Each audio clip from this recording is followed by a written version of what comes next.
Bien, entonces vamos a ver un poco de trigonometría básica. No la queremos explicar, nada más vamos a ver qué fórmulas trigonométricas vamos a utilizar para resolver nuestros problemas. Se pueden utilizar un montón. Es física, vamos a utilizar unas cuantas. Primero que nada, ya vimos que generamos un triangulito, ¿no? Para las fuerzas, usualmente los catetos de nuestro triángulo van a ser las fuerzas que generan la fuerza que estamos buscando. Y le podemos llamar las componentes, o sea que los catetos del triángulo van a ser las componentes de cualquier fuerza. Catetos. Vamos a ponerlo mejor de este lado. Catetos en general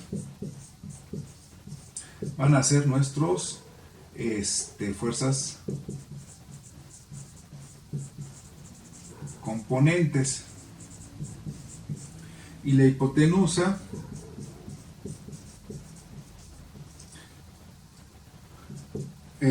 usualmente va a ser nuestra fuerza resultante. ¿Sí? Y vamos a empezar a jugar con ellos. Entonces aquí tenemos el cateto. Bueno, todavía no sabemos si es opuesto, ¿no? Y aquí tenemos otro cateto y aquí tenemos la hipotenusa. ¿Sí? Este es un triángulo rectángulo. ¿Sí? Ahora, tenemos una primer formulita que va a ser la fórmula de el seno de algún ángulo alfa, que es igual al cateto opuesto sobre la hipotenusa. Y la gran pregunta que la mayor parte de mis estudiantes dice, ¿y cómo sabemos cuál es el cateto opuesto? Bueno, si uno es opuesto al otro se le llama cateto adyacente. Sin embargo, tenemos que decir cuál es cuál y depende de qué. Depende del ángulo. Si nos fijamos aquí, este triángulo pues solamente tiene tres ángulos. Este y este ángulo que ya es el rectángulo. El ángulo que es rectángulo pues lo descartamos porque ya es el ángulo rectángulo y entonces nos quedan dos posibles ángulos. Cuando yo estoy trabajando, yo decido libremente, una de dos, decido libremente qué ángulo quiero hacer o lo decido porque es el ángulo que tengo. Entonces, si lo decido porque es el ángulo que tengo, pues tengo que ver dentro del problema que me están indicando, pues cuál es el ángulo que me están dando. Si no me están dando algún ángulo, entonces yo lo voy a poder definir libremente después. En cualquiera de los dos casos, si nosotros le ponemos que conocemos este ángulo le llamamos alfa. Acá le podemos decir alfa es el ángulo conocido. Alfa es el ángulo que conocemos. Que conocemos. Que conocemos.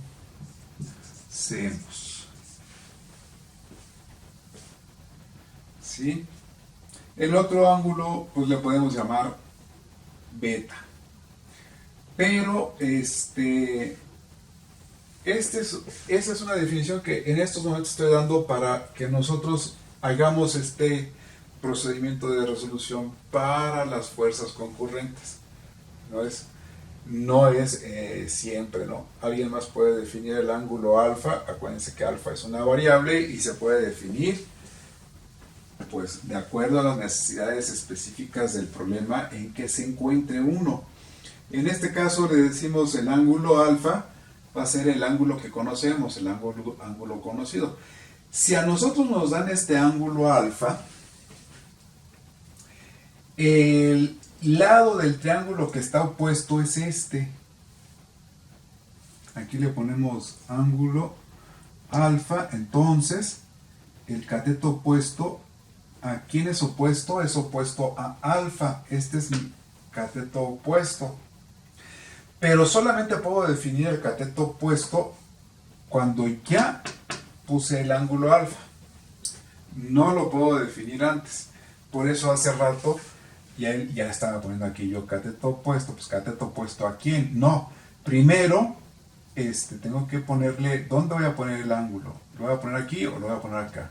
El ángulo 1 o 2 que yo conozco o al que me quiero referir. Entonces yo digo, yo me quiero referir a este ángulo porque es el que conozco. Este va a ser mi ángulo alfa.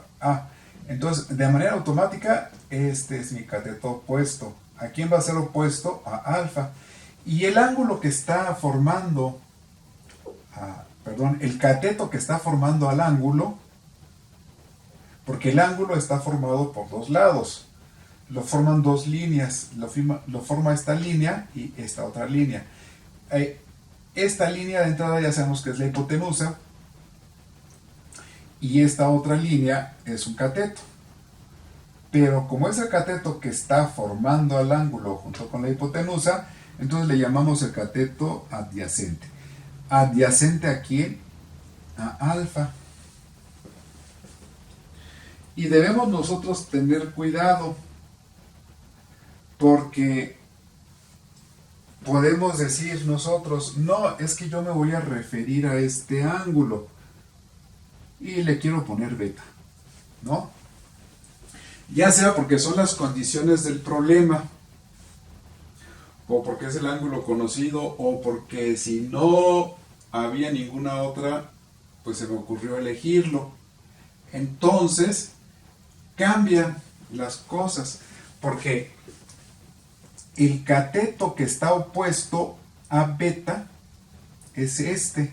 O sea que el cateto adyacente a alfa es igual al cateto opuesto a beta. Y de la misma manera, este cateto que forma parte del ángulo que se está formando junto con la hipotenusa va a ser el cateto adyacente a beta. Y por lo tanto, el cateto opuesto a nuestro ángulo alfa es igual al cateto adyacente a este ángulo beta. ¿Sí? Entonces ahí es muy importante, y es una de las primeras cosas que nos tenemos que aprender. Oye, ¿opuesto a quién? Pues es el que queda enfrente. El opuesto es el que no forma parte del ángulo. Aquí yo tengo un ángulo que está formado por estas dos líneas, la hipotenusa y este cateto. Entonces este otro cateto no forma el ángulo. Entonces como no forma el ángulo es el opuesto. Y el que sí lo forma es el adyacente. Pero esta denominación cambia cuando yo escojo el otro ángulo. Si yo escojo el otro ángulo, entonces este es el cateto opuesto y este es el cateto adyacente. Tener siempre cuidado. Ahí en sus apuntes ustedes deberán ponerle, hay que tener cuidado con la elección del ángulo, que ya dijimos, será de acuerdo con los datos establecidos en el problema, o de acuerdo, si no vienen establecidos en el problema, pues yo le voy a dar el nombre libremente, pero tengo que ver bien a quién llamo, y a partir de que ya nombré a un ángulo, voy a decir, voy a trabajar con este ángulo en específico, le voy a poner alfa, o le voy a poner beta, o le voy a poner con el nombre que yo quiera ponerle, pero tengo que tener en cuenta que el lado que queda enfrente y que no hace al ángulo es el opuesto, y el ángulo que sí hace al ángulo es el adyacente. ¿Sí? Y debo tener cuidado porque va a cambiar. ¿Sí? Si yo hago una elección distinta del ángulo. Y deben tener mucho cuidado precisamente porque ese es uno de los errores que siempre hacen al tratar de resolver esto. El procedimiento no está complicado, pero se complica cuando la gente dice, pues, ¿cuál es el cateto adyacente y cuál es el opuesto? no tienen un nombre preestablecido. Lo adquieren en el momento en que yo defino el ángulo que voy a utilizar. ¿Sí? Y digo defino porque realmente cuando digo lo nombro, o sea que le pongo algún nombre, le puedo poner el nombre que sea. Yo en este caso le puse alfa, pero puede ser el ángulo A mayúscula, puede ser el ángulo teta, puede ser el ángulo que sea, ¿no? El nombre que uno le quiera poner al ángulo. Entonces, cuando yo quiero sacar la relación trigonométrica del seno de alfa, igual puede ser el seno de beta, pero en este caso pusimos el seno de alfa, decimos el cateto opuesto, pero el opuesto a quién, a alfa, y la hipotenusa, que es este. Veremos que cuando hagamos este cambio de variables, decimos los catetos son las fuerzas componentes. ¿Sí? ¿Por qué es importante? Pues porque nosotros tenemos que hacer el cambio de variable. Decimos, yo no tengo catetos, yo tengo fuerzas. ¿Sí? Y escojo que este sea alfa. Entonces automáticamente yo sé que H va a ser mi fuerza resultante. Y las fuerzas que componen esa fuerza resultante, pues van a ser estas otras. Alfa. El cateto adyacente a alfa es este. Y a esta fuerza le voy a llamar fuerza en X o fuerza componente en X. ¿Por qué? Pues porque está sobre el eje de las X. Y el caso de haber escogido un ángulo rectángulo es por dos motivos. Primero, porque con el ángulo rectángulo me aseguro de poder utilizar libremente las fórmulas trigonométricas. Y en segundo lugar, porque yo quiero obligar a que estas fuerzas las descomponga en sus componentes sobre los ejes X y Y. O sea, yo la podría descomponer en otras fuerzas, pero no me sirven de nada si no están siempre en la misma dirección. Y además, esa dirección tiene que ser una dirección conocida, porque de nada me serviría decir, bueno, es que ya lo hice todo en esta otra dirección, utilicé otro marco de referencia, utilicé otra inclinación. Digo, está bien, ¿no? Hay muchos sistemas y podrían hacerse muchos marcos de referencia, pero pues si yo quiero resolver un problema, pues llega un momento en que tengo que escoger un marco de referencia y una forma de poderlo resolver. En este caso, ya tengo la trigonometría que utiliza estos triángulos rectángulos y ya tengo un marco de referencia que es X y Y. Y a mí me gustaría que al momento de descomponer esta fuerza que va a venir en cualquier ángulo, de cualquier manera siempre la vaya a descomponer en una fuerza en X y en otra fuerza en Y. Por ejemplo, aquí tengo esta que sería así, aquí sería la fuerza aquí y aquí, ¿no? Porque estas serían sus componentes. Pero si uno dice, pero tengo esta otra fuerza, entonces la componente varía. Si esta es una fuerza que sale, la componente es esta, desde el origen hasta acá.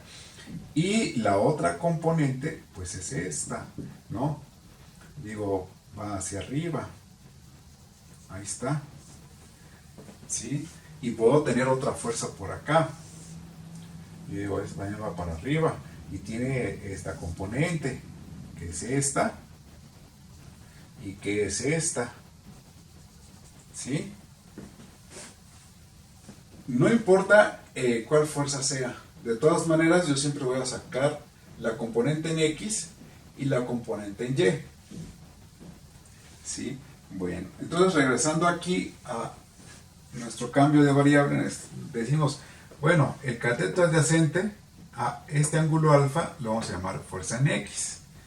Y el cateto opuesto a este ángulo en alfa va a ser nuestra fuerza en Y. ¿Sí?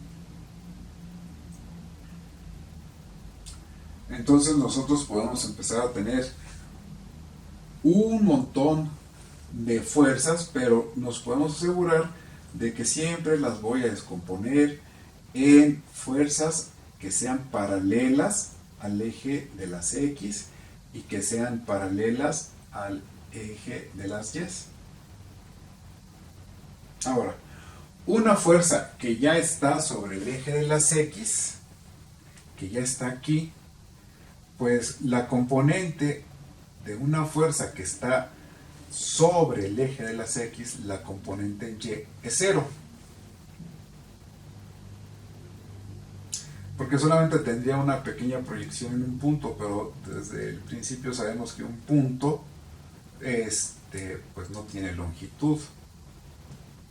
Y por lo mismo, pues no le podemos poner una distancia, ¿no? Si la fuerza está sobre el eje de las Y, en este caso, su proyección o su componente sobre el eje de las X también es 0.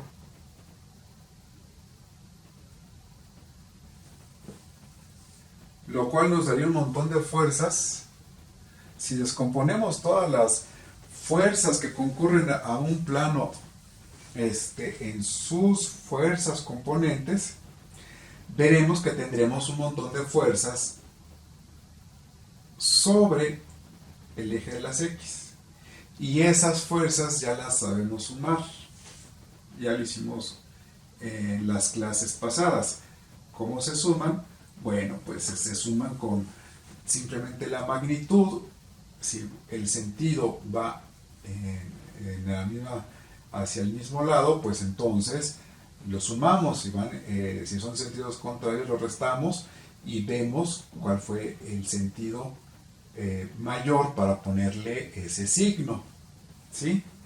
Entonces aquí ya vamos dibujando y al momento de haber descompuesto todas estas fuerzas, vemos que sí vamos a poder sumar un montón de fuerzas sobre el eje de las X y luego sobre el eje de las Y. Pero ojo, porque eso va a ser apenas el primer paso. Cuando ya hayamos sumado todas las fuerzas, vamos a tener apenas la mitad del problema. Porque descompusimos todas y cada una de las fuerzas para poderlas sumar y crear unas fuerzas resultantes. Pero luego la tenemos que recomponer. ¿Ok? Pero vámonos por partes. Entonces ya vimos que tenemos la fuerza resultante. Entonces, de acuerdo con alfa, nuestra fuerza en X va a ser el cateto adyacente. Nuestra fuerza en Y va a ser el cateto opuesto. Si elegimos el otro ángulo, pues entonces va a ser exactamente al revés. Si escogemos el ángulo beta, este ángulo beta, aquí, beta, entonces la fuerza la componente X va a ser el cateto opuesto y la fuerza componente en Y va a ser el cateto adyacente.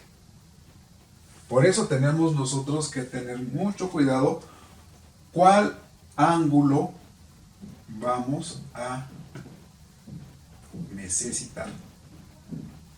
¿Cuál ángulo tenemos? ¿Cómo lo vamos a nombrar? Y a partir de ahí tenemos nosotros que escoger cuidadosamente el cateto adyacente, cateto opuesto. ¿A qué? Al ángulo que escogimos. Siempre la pregunta es, oye, ¿cuál es el cateto adyacente? Ah, pues es que ¿qué ángulo fue el que tomaste? Vamos a dejar aquí este video por unos momentos y ahorita en el siguiente video continuamos.